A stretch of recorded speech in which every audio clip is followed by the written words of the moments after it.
हाँ जी चलो, तो आज अपन स्टार्ट करेंगे नया चैप्टर बायोटेक्नोलॉजी, है ना। प्रिंसिपल एंड प्रोसेसेस को डील करेंगे। बहुत ज़्यादा बड़ा चैप्टर नहीं है, बट थोड़ा सा फास्ट चलेगा ये चैप्टर, क्योंकि यहाँ पे कंसेप्ट ज़्यादा हो जाता है।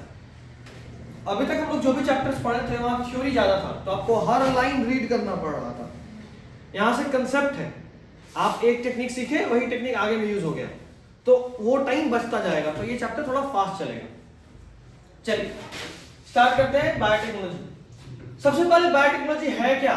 किसी भी ऑर्गेनिज्म से, किसी भी लिविंग ऑर्गेनिज्म से, चाहे प्लांट हो, एनिमल हो, बैक्टीरिया हो, उसका यूज करके कोई भी एक ऐसा प्रोडक्ट डिराइव करना जो ह्यूमन के लिए यूजफुल है। ठीक है, सीधा डेफिनेशन, किसी भी ऑर्गेनिज्म से कोई एक ऐसा प्रोडक्ट डिराइव करना जो ह्यूमन के लिए यूजफुल हो, बेनिफिशियल हो, इसको बायोटेक्नोलॉजी बोलते हैं। टेक्निक्स जो कि लिविंग ऑर्गेनिज्म का या किसी एंजाइम का, किसी भी ऑर्गेनिज्म जो हम लोग बोल लो ऑब्टेन कर रहे हैं, उससे प्रोड्यूस करना है प्रोडक्ट या प्रोसेस जो कि यूजफुल टू ह्यूमन। बायोटेक्नोलॉजी का बहुत सारा पैरामीटर्स रहा है। पहले का अलग था, बाद में मॉडर्न में अलग रहा है।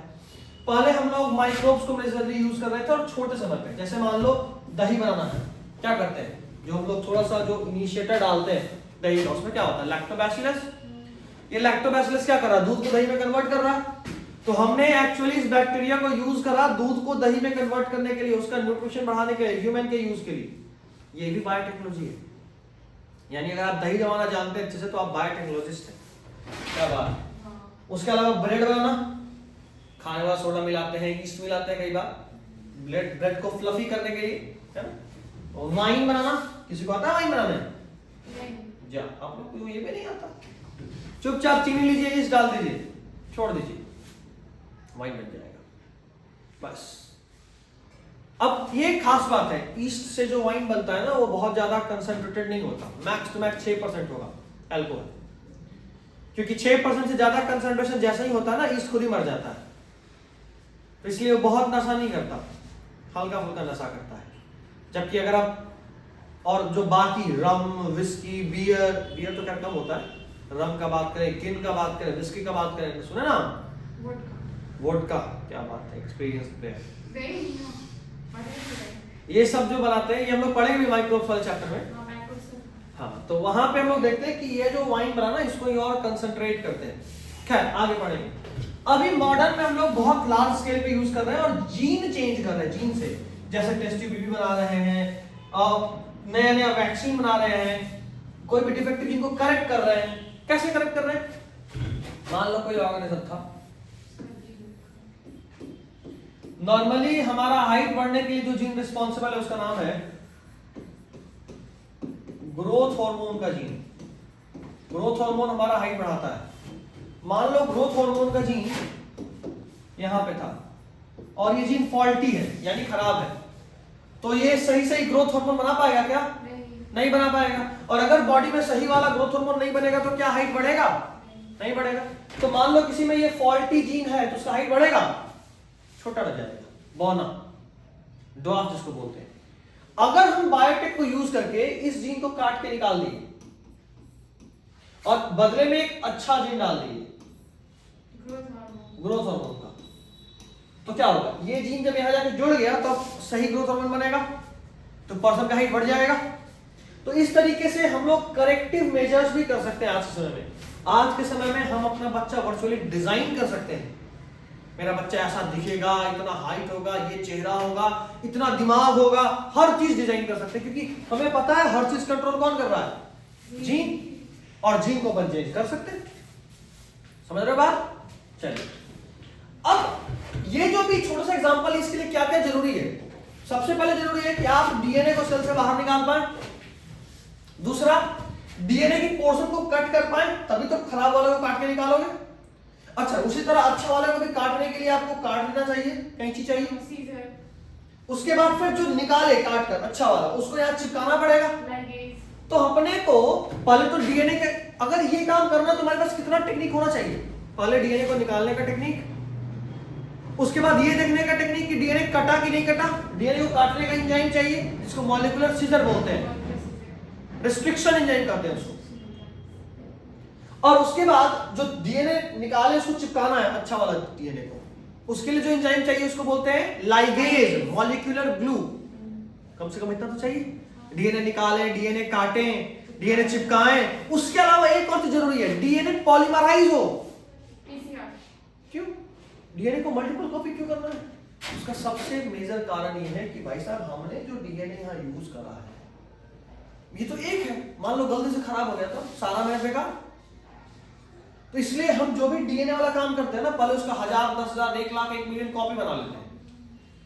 उससे हमारे पास एक सेफ हैंड होता है कि चलो डीएनए अगर ये वाला खराब हो भी गया तो दूसरा स्टॉक पे है। समझ रहे हो बात? इसलिए एक और एंजाइम जो अपने को चाहिए वो होगा पॉलीमरेज एंजाइम, डीएनए का मल्टीपल कॉपी बनाने के। तो ये बात तो समझ में आ रहा है कैसे क्या क्या करना है। अब इसका ही थोड़ा डेफिनेशन को टॉप लेवल पे लेके चलते हैं। बायोटेक में हम दो काम कर रहे होते हैं, एक तो जेनेटिक इंजीनियरिंग और एक बायोप्रोसेस इंजीनियरिंग। इस पे आने से पहले एक यूरोपियन चचा थे हमारे, जिनका हमें डेफिनेशन जानना जरूरी होता है। European federation of biotechnology. आपको ये बात हमेशा ध्यान में रखना है कि जो भी डेफिनेशन आप पढ़ोगे EFB का, ये बहुत पूछता है बोर्ड्स में, डेफिनेशन बहुत पूछता है। यूरोपियन फेडरेशन ऑफ बायोटेक्नोलॉजी के अनुसार बायोटेक्नोलॉजी का क्या डेफिनेशन है? तो इन्होंने कहा था integration of natural sciences, organism, cell part thereof and molecular analogs of products and services. अगर आप किसी भी तरीके से नेचुरल साइंस और ऑर्गेनिज्म को जोड़ रहे हो, ऑर्गेनिज्म, सेल या सेल का कोई पार्ट या कोई मॉलिक्यूल या किसी भी प्रोडक्ट को, किसके लिए? प्रोडक्ट और सर्विस के लिए, तो अपने उसको क्या बोलते हो? बायोटेक्नोलॉजी बोलते हो। ये है biotechnology. European federation of biotechnology एक ग्रुप ऑफ साइंटिस्ट का नाम है, ग्रुप का नाम है, जो कि एक डेफिनेशन दिया। जैसे मान लो जब तुम जन्म लिए थे तुम्हारा नाम रखने वाले लोग कौन थे? एज इन फैमिली, वो ग्रुप जो तुम्हारा नाम रखा। ऐसा तो नहीं था कि पड़ोसी नाम रख के चला गया। उसी तरह से बायोटेक को डिफाइन करने में जिसका रोल था, वो उसका ग्रुप का नाम था यूरोपियन फेडरेशन ऑफ बायोटेक्नोलॉजी। जिन्होंने सबसे पहले बायोटेक्नोलॉजी को डिफाइन करा। क्या डिफाइन करा? किसी भी तरीके से अगर आप नेचुरल साइंस और ऑर्गेनिज्म या सेल का कोई पार्ट या फिर कोई मॉलिक्यूल, इन सबको जोड़ते हो, नेचुरल साइंस और इन सबको, क्यों? कोई प्रोडक्ट के लिए, जैसे दही, या कोई सर्विस, जैसे मान लो एक ऐसा ईस्ट बना दिया जो कि वाइन 10 मिनट बना दे, सर्विस ही तो कर रहा है ईस्ट हमारे लिए। इसको क्या बोलते हैं अपन? बायोटेक्नोलॉजी। और इससे ये वाला जो पार्ट है बायोटेक का डेफिनेशन, ये बायोटेक का डेफिनेशन ट्रेडिशनल और मॉडर्न दोनों बायोटेक्नोलॉजी को कवर करता है। क्योंकि इसके पहले दही जमाना बायोटेक था ट्रेडिशनल में, बट मॉडर्न में वो बायोटेक नहीं था। तो EFB दोनों को जोड़ दिया कि नहीं भाई, आप अगर दही जमा रहे हो तो आप लैक्टोबैसिलस से सर्विस ले रहे हो। क्या कर रहा है लैक्टोबैसिलस? आपके लिए दही जमा रहा है। अच्छा, ये सर्विस है। अगर आप ईस्ट का बात करो, ईस्ट आपके लिए अल्कोहल बनाए, ये क्या कर रहा है? प्रोडक्ट दे रहा है।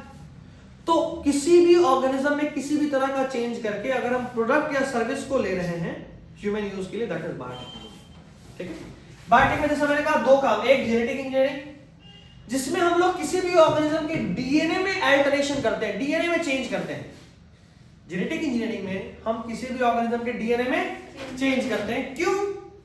ताकि और मॉडिफाइड फॉर्म ऑफ ऑर्गेनिज्म बनाया जा सके। ठीक है। तो बायोटेक का दो पार्ट है, एक है जेनेटिक इंजीनियरिंग और दूसरा बायोप्रोसेस इंजीनियरिंग। हमने उस बैक्टीरिया में या उस ऑर्गेनिज्म में चेंज तो कर दिया, और उस चेंज से हमको जाहिर सी बात है कुछ प्रोडक्ट या सर्विस मिलेगा। अब अगर मान लो हम कोशिश एक ईस्ट बनाए जो 10 मिनट में हमको अल्कोहल बना के दे रहा है, हमने क्या करा? उस ईस्ट को डाल दिया शुगर में, बोला भाई बना दे अल्कोहल। लेकिन बात यह था कि जब वो शुगर के पास गया तो वहां उसकी तरफ 50 और ईस्ट था जो अलग अलग वैरायटी का था। तो एक 10 मिनट बना रहा है, बगल वाला 10 घंटे में बना रहा है। तो अगर उस 10 मिनट वाले ईस्ट से हमको 10 मिनट में प्रोडक्ट चाहिए तो हमको एक और चीज का ख्याल रखना पड़ेगा। वो क्या?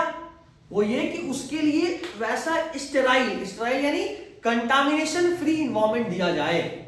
उस ऑर्गेनिज्म को एकदम कंटामिनेशन फ्री इन्वायरमेंट, और किसी भी तरह के ऑर्गेनिज्म में कोई भी कंटामिनेशन नहीं। This is what we call as bioprocess engineering. एक बार पढ़ लीजिए फटाफट। स्टेराइल का मतलब होता है कंटामिनेशन फ्री। जल्दी रीड करिएगा। मान लो हमें कोई वैक्सीन बनाना है, हमने एक बैक्टीरिया लिया, उसमें मॉडिफिकेशन करा और वैक्सीन बनवा दिया। अब अगर उस वैक्सीन में उस बैक्टीरिया के अलावा कोई और बैक्टीरिया आ गया तो मेरा चीज तो गड़बड़ हो जाएगा। ऐसा ना हो इसके लिए कंटामिनेशन फ्री एनवायरनमेंट बहुत जरूरी है, और ये प्रोवाइड करेगा बायोप्रोसेस इंजीनियरिंग। ठीक है,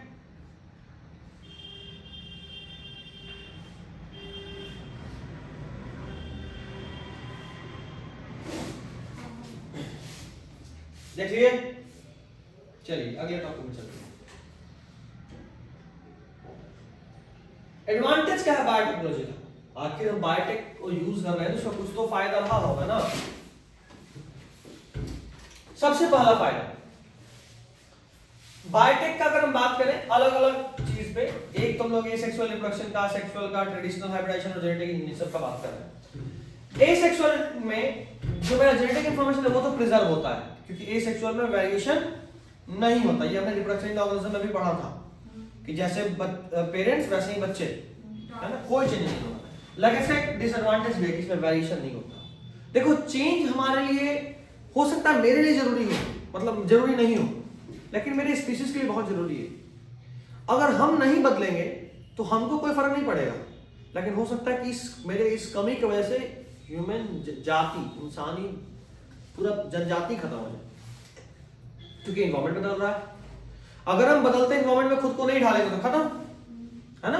तो चेंज कई बार मेरे लिए हो सकता है डिसएडवांटेजियस ही हो, लेकिन मेरे स्पीशीज के लिए हमेशा ही एडवांटेजियस होता है, चाहे तुरंत दिखे ना दिखे, बट लॉन्ग टर्म में तो होता है। ठीक है, सेक्सुअल रिप्रोडक्शन का बात करते हैं। इसमें वेरिएशन तो होता है, लेकिन हो सकता है कि कुछ ऑर्गेनिज्म के लिए वो हार्मफुल भी हो।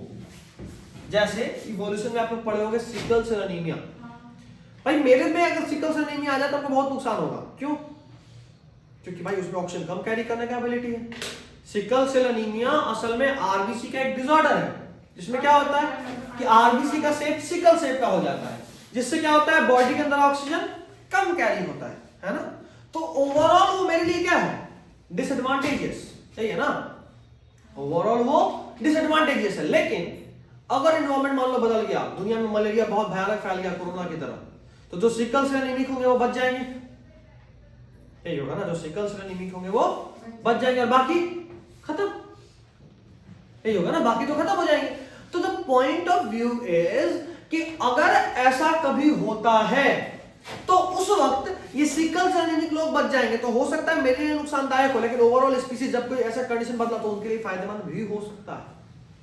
तो अगर वेरिएशन है तो नुकसानदायक भी है। सिकल सेल एनीमिया है और मलेरिया नहीं फैला तब तक तो नुकसानदायक ही है ना, फैलेगा तो चांसेस बनेगा, वही बात है। यूनिक कॉम्बिनेशन अपॉर्चुनिटी तो है, लेकिन कई बार उससे किसी ऑर्गेनिज्म को नुकसान भी हो सकता है। तीसरा बात ट्रेडिशनल हाइब्रिडाइजेशन, जैसा हम लोग प्लांट और एनिमल में करते हैं। अभी अगर किसी का शादी वादी वाला माहौल चल रहा हो और मान लो लड़के का हाइट थोड़ा छोटा है तो खोजेंगे लड़की थोड़ा लंबी मिले तो अच्छा रहेगा, बच्चा लोग ठीक ठाक हाइट का हो जाएगा, यही करते हैं ना। या लड़का बहुत काला है लड़की गोरी हो, या उल्टा भी होता है, ताकि वो बच्चे जो हो वो मिल बांट के ठीक हो जाए। यही तो ट्रेडिशनल हाइब्रिडाइजेशन है। हम ये बात जानते हैं कि बच्चे माँ और बाप के कॉम्बिनेशन से बनते हैं, तो जो बच्चे बनेंगे वो ओवरऑल दोनों के मिक्सर हाइब्रिड होंगे, ये ट्रेडिशनल है। लेकिन इसमें कई बार नुकसानदायक जीन भी तो हो सकता है।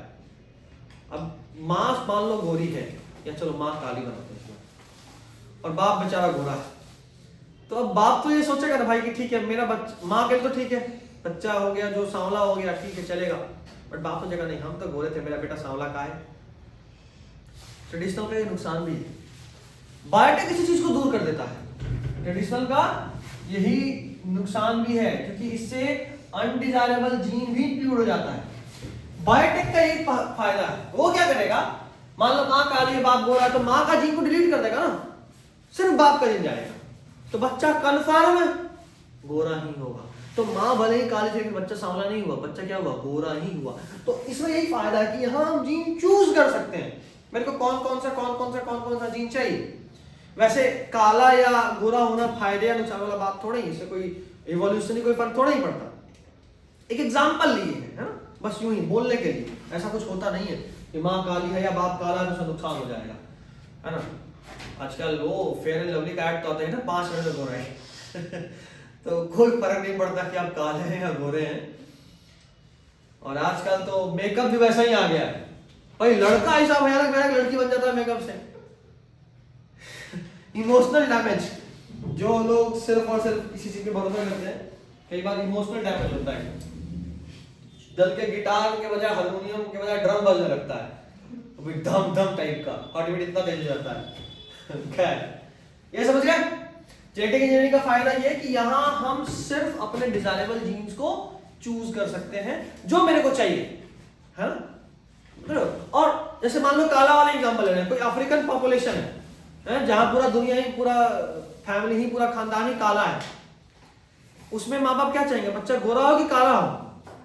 काला ही चाहेंगे, है ना। अब मान लो पूरा एक यूरोपियन के यहाँ काला बच्चा आ गया तो सोचेगा भाई साहब ये कहाँ से आया, माँ बाप सब गोरा, ये काला कहाँ से आया। तो वहां भी तो वो चीज होगा कि सब लोग काला थे, गोरा कहाँ से आया, तो वहां उजला नहीं काला ही डिजायरेबल है। हाँ वो जो हम एग्जांपल वो कॉमेडी वाला लिए थे कि सब गोरा तो ये काला बच्चा कहाँ से आया, है ना। ये वैसा ही वाला चीज है, ठीक है। तो मतलब ये करेगा मतलब चॉइस का बात है।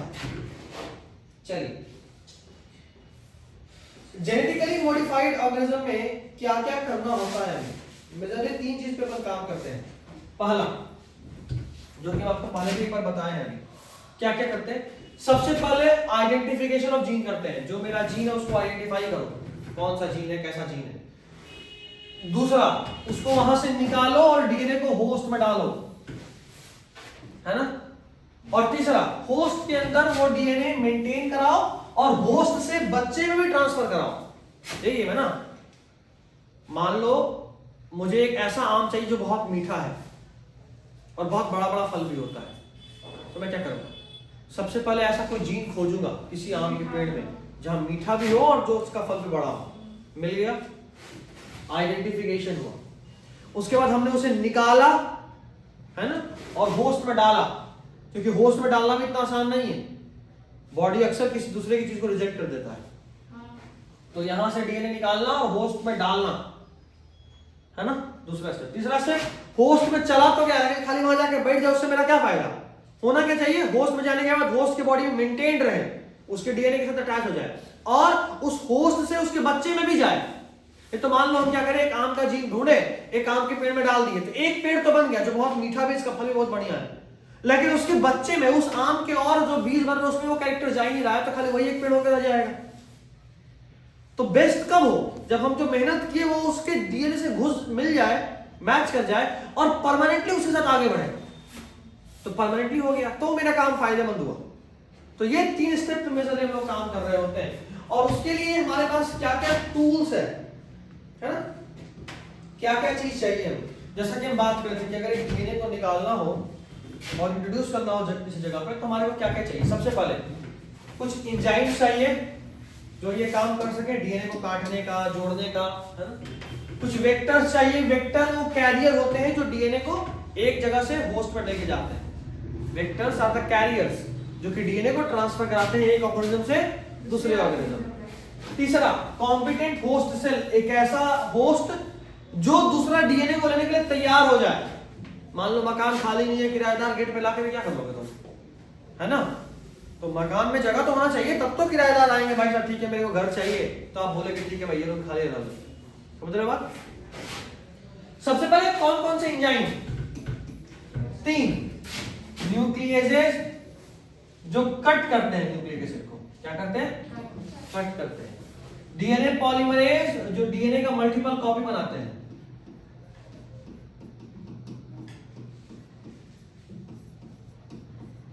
क्या करते हैं, डीएनए का मल्टीपल कॉपी। और तीसरा, लाइगेज जो कट वाले को जोड़ते हैं, है ना।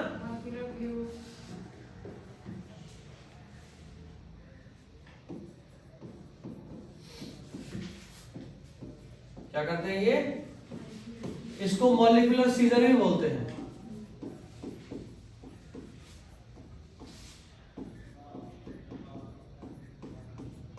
ठीक है, कोई दिक्कत।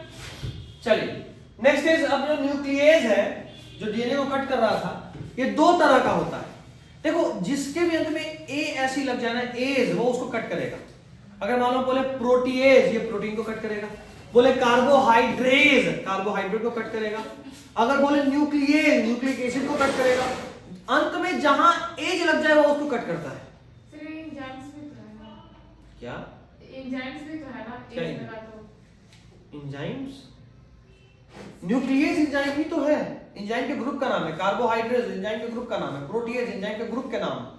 मतलब तो nucleus is a group of enzyme that cuts nucleic acid. अब ये दो तरह से कट करता है और उसी बेसिस पे दो तरह का भी होता है। पहला, एक को बोलते हैं एक्सोन्यूक्लियस और दूसरे को बोलते हैं एंडोन्यूक्लियस।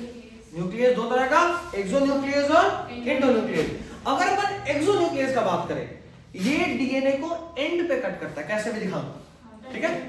और एक होता है इंडो, एक्सो एंड पे कट करेगा और इंडो बीच में कट करेगा। नाम देखो उल्टा है, इंडो एंड पे कट नहीं करता, बीच में करता है।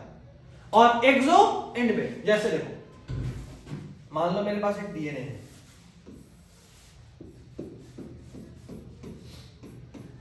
ऐसा, ठीक है। अगर मान लो मेरे पास कोई एक एंजाइम है, रिस्ट्रिक्शन एंजाइम, जो कि एक्सोन्यूक्लियस है, वो यहां कट करेगा इसको बाहर, ठीक है। और अगर मेरे पास कोई एक एंजाइम है जो इंडोन्यूक्लियस है, वो यहां कट करेगा और ये पीस को निकालेगा। समझ रहे हो? तो इंडो इंड पे कट नहीं करता है, इंडो इंड पे कट नहीं करता, कहां करता है? बीच में। और एक्सो टर्मिनल पोजीशन, इंड पोजीशन। अब एक बार रीड कर लो यहां तक, बाकी उसके बाद यहां से भी बता रहे हैं, यहां तक रीड करना है, सुपर रीड करना है, जल्दी करना।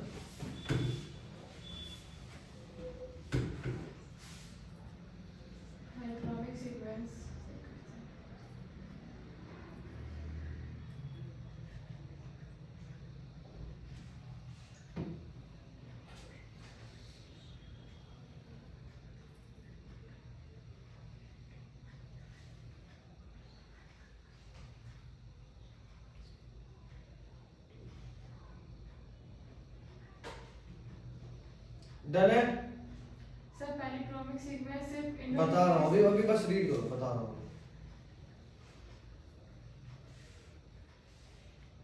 सर हुई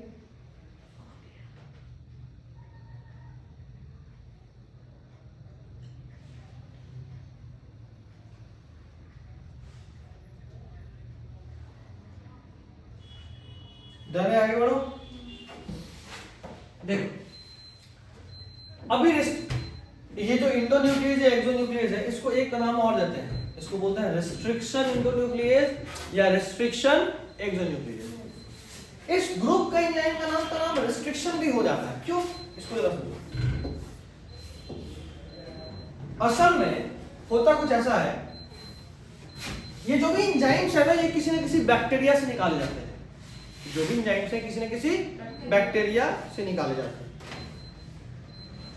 होता क्या था पहले, मान लो ये एक सेल है,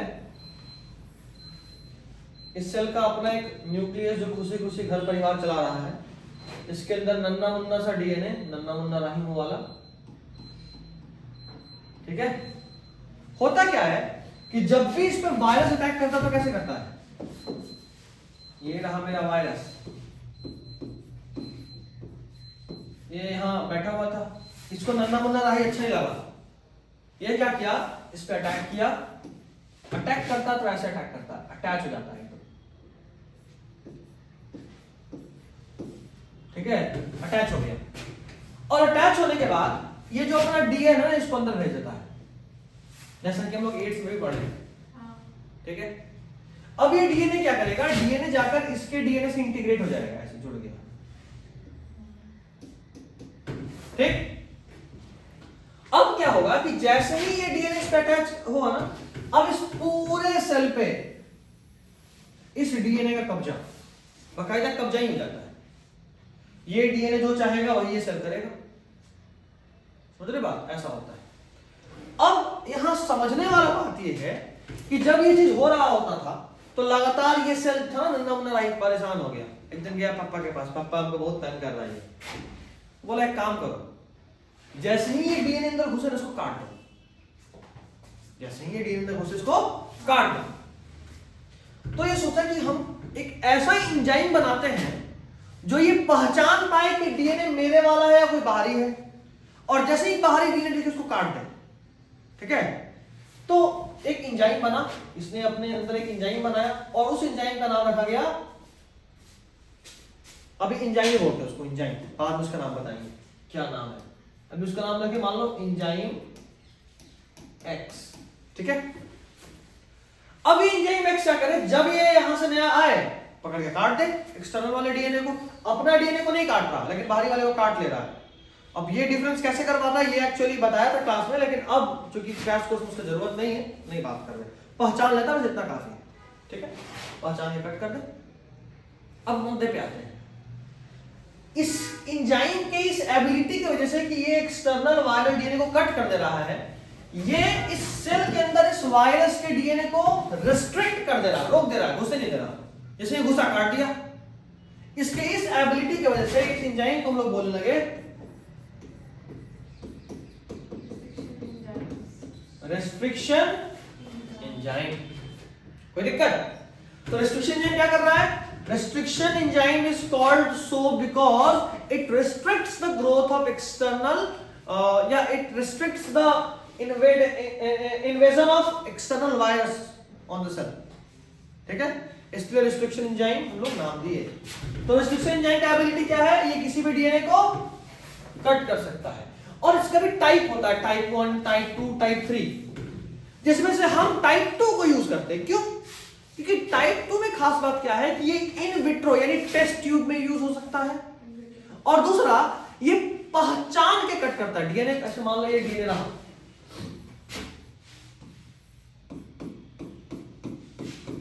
ये मेरा डीएनए है, मान लो जो मेरा डिजायरेबल जीन है वो यहां पे है। ठीक है, हमको क्या चाहिए, हमको चाहिए ये कि एक ऐसा डीएनए, एक ऐसा एंजाइम मिले जो डीएनए को यहां और यहां पे काट दे ताकि मेरा ये वो जीन ऑफ इंटरेस्ट निकल जाए, यही चाहिए ना। तो रिस्ट्रिक्शन एंजाइम को अगर हम बोले जाके काट, तो ये थोड़ी पूछेगा भाई साहब कहां पे आपका जीन है, तो कहीं काट देगा, हो सकता है यही काट दिया तो आपका तो डीएनए बर्बाद। तो इसीलिए आपको एक ऐसा रिस्ट्रिक्शन एंजाइम चाहिए था जो डीएनए को पहचाने और स्पेसिफिक साइट पे कट करे जहां आप चाहे वहां। तो हमने क्या देखा कि जो रिस्ट्रिक्शन एंजाइम टाइप 2 है ना, ये रिस्ट्रिक्शन साइट पे ही कट कर रहा है, जिस जगह पे कट करता है उसका नाम क्या है, रिस्ट्रिक्शन साइट। अब ये क्या खास था, तो रिस्ट्रिक्शन साइट में खास बात ये था कि रिस्ट्रिक्शन साइट कोई ना कोई अक्सर पैलिंड्रोमिक सीक्वेंस होता था। अभी एक नया नाम आ गया, क्या नाम आया, पैलिंड्रोमिक।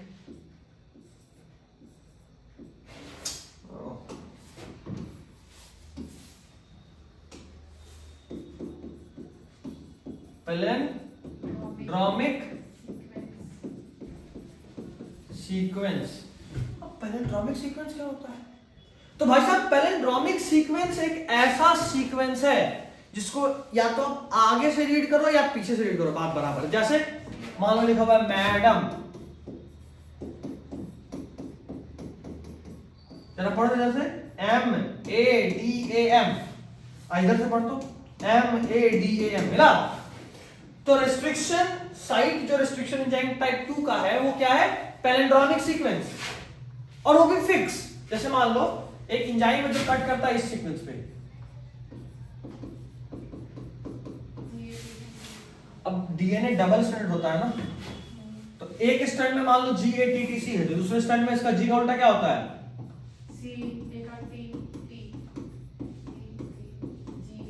यही होगा ना। अगर कोई डी, जैसे मान लो यहां देखो GATTC, तो यहां क्या हुआ देखो, तो G तो यहां GAA, सॉरी अब देखो TTAG, देखो तो इधर से पढ़ो GAATTC, इधर से पढ़ो GAATTC, दोनों तरफ से। अब वो यही, जब तक उसको ये सीक्वेंस नहीं मिलेगा वो कट नहीं करेगा, ऐसा है। तो इससे क्या मिला, एंजाइम हमको स्पेसिफिसिटी दे दिया कि भाई साहब जहां पे ये होगा वहीं काटेंगे, और आज के समय में बहुत सारा ऑलमोस्ट 900 रेस्ट्रिक्शन एंजाइम है जिसका अपना अपना स्पेसिफिक रेस्ट्रिक्शन साइट है। ठीक, तो अब हम क्या करते हैं कि देखते हैं कि डीएनए है, मान लो मेरे को यही वाला एक दूसरा डीएनए लेते हैं,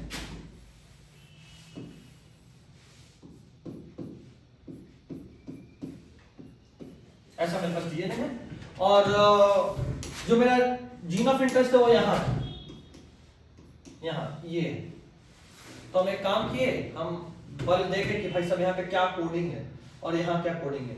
हम देखे कि अच्छा यहाँ पे जो कोडिंग है ये इस कोडिंग पे मान लो रेस्ट्रिक्शन एंजाइम नंबर 10वां काट रहा है, तो हम इसमें कौन सा रेस्ट्रिक्शन एंजाइम यूज करेंगे 10, ताकि वो यहाँ और यहाँ पे कट करे मेरा जीन ऑफ इंटरेस्ट निकाल दे।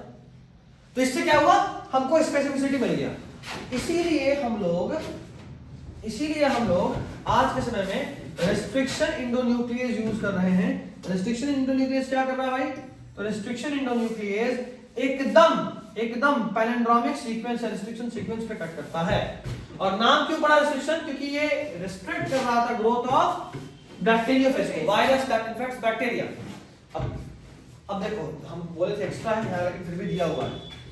दो चीज हम बताया था ना कि उसमें एक एबिलिटी होना चाहिए कि वो पहचान पाए कि मेरा अपना डीएनए है या किसी फॉरेनर का डीएनए।